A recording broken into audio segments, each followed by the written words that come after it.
ಪ್ರಜ್ವಲ್ ದೇವರಾಜ್ ನಟನೆಯ ಕರಾವಳಿ ಸಿನಿಮಾದ ಮೈ ಜೂಮ್ ಎನಿಸುವಂತ ಟೀಸರ್ ರಿಲೀಸ್ ಆಗಿದೆ. 2025ರ ಬಹುನಿರೀಕ್ಷಿತ ಸಿನಿಮಾಗಳ ಪಟ್ಟಿಯಲ್ಲಿ ಕರಾವಳಿ ಸಿನಿಮಾ ಕೂಡ ಜಾಗ ಗಿಟ್ಟಿಸಿಕೊಂಡಿದೆ. ಈಗಾಗಲೇ ಪೋಸ್ಟರ್ಸ್ ಮೂಲಕ ಕುತೂಹಲ ಕೆರಳಿಸಿತ್ತು, ಆದರೆ ಈಗ ಟೀಸರ್ ಮೂಲಕ ಅದನ್ನು ದುಪ್ಪಟ್ಟು ಮಾಡಿದೆ. ಕರಾವಳಿ ಚಿತ್ರ ಮನುಷ್ಯ ಮತ್ತು ಪ್ರಾಣಿ ಮಧ್ಯೆ ನಡೆಯುವ ಸಂಘರ್ಷದ ಕತೆ ತರ ಇದೆ. ಇನ್ನು ಸಿನಿಮಾದಲ್ಲಿ ಕಂಬಳ ಕುರಿತ ಕತೆ ಇದೆ.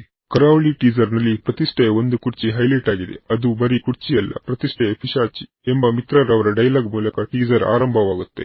ಇಲ್ಲಿ ಮಿತ್ರರವರು ಹೈಲೈಟ್ ಆಗಿದ್ದಾರೆ. ಅಲ್ಲದೆ ಈ ಕುರ್ಚಿ ಕೂಡ ಒಂದು ಕ್ಯಾರೆಕ್ಟರ್ ರೀತಿಯೂ ಕಾಣಿಸುತ್ತಿದೆ. ಅಧಿಕಾರದ ಕುರ್ಚಿಯನ್ನು ಡೈರೆಕ್ಟರ್ ಗುರುದತ್ ಗಾಣಿಗ ಇಲ್ಲಿ ಪಿಚಾಚಿಗೆ ಹೋಲಿಸಿದ್ದಾರೆ. ಹಾಗೆ ಇದರ ಮದ ಮತ್ತು ಅಟ್ಟಹಾಸ ಎಷ್ಟಿದೆ ಅನ್ನೋದನ್ನ ಇಲ್ಲಿ ತೋರಿಸುವ ಪ್ರಯತ್ನ ಮಾಡಿದಂತೆ ಕಾಣುತ್ತಿದೆ. ಹಿಂದಿನ ಟೀಸರ್ ನಲ್ಲಿ ಒಂದು ಮಗುವಿನ ಹುಟ್ಟಿನ ಬಗ್ಗೆ ತೋರಿಸಿದ್ದರು. ಈಗ ಆ ಕಥೆನ ಇಲ್ಲಿ ಮುಂದುವರಿಸಿದ್ದಾರೆ. ಇಲ್ಲಿ ಆ ಮಗು ಹುಟ್ಟಿದಾಗಿನಿಂದ ಪ್ರತಿಷ್ಠೆಯ ಕುರ್ಚಿಯನ್ನು ನೋಡುತ್ತಾ ಬೆಳೆದಿದೆ. ಅಲ್ಲದೆ ಆ ಕುರ್ಚಿಯ ಮೇಲೆ ಎಲ್ಲರ ಕಣ್ಣು ಬಿದ್ದಿದೆ.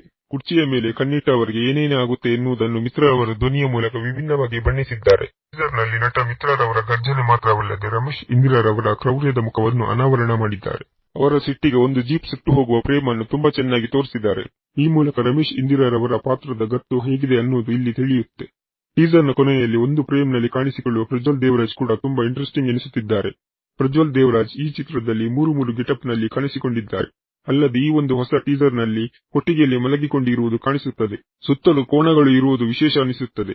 ಜೊತೆಗೆ ಯಕ್ಷಗಾನ, ಕಂಬಳ, ಮಹಿಷಾಸುರ ಹೀಗೆ 3 ವೆರೈಟಿ ಗೆಟಪ್ ನಲ್ಲಿ ಪ್ರಜ್ವಲ್ ಕಾಣಿಸಿಕೊಂಡಿದ್ದು, ಪ್ರಜ್ವಲ್ ಇಲ್ಲಿ ಯಕ್ಷಗಾನ ಕಲಾವಿದನ ಅಥವಾ ಕಂಬಳ ಓಡಿಸುವವನ ಎನ್ನುವ ಕುತೂಹಲ ಕೂಡ ಮೂಡಿಸಿದೆ.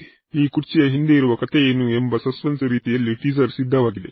ಕರಾವಳಿ ಚಿತ್ರಕ್ಕೆ ಈಗಾಗಲೇ 80% ಶೂಟಿಂಗ್ ಮುಕ್ತಾಯವಾಗಿದೆ. ಡೈರೆಕ್ಟರ್ ಗುರುದತ್ ಗಾಣಿಗರವರು ಚಿತ್ರವನ್ನು ಹಂತ ಹಂತವಾಗಿ ಪ್ರಮೋಟ್ ಮಾಡ್ತಿದ್ದಾರೆ.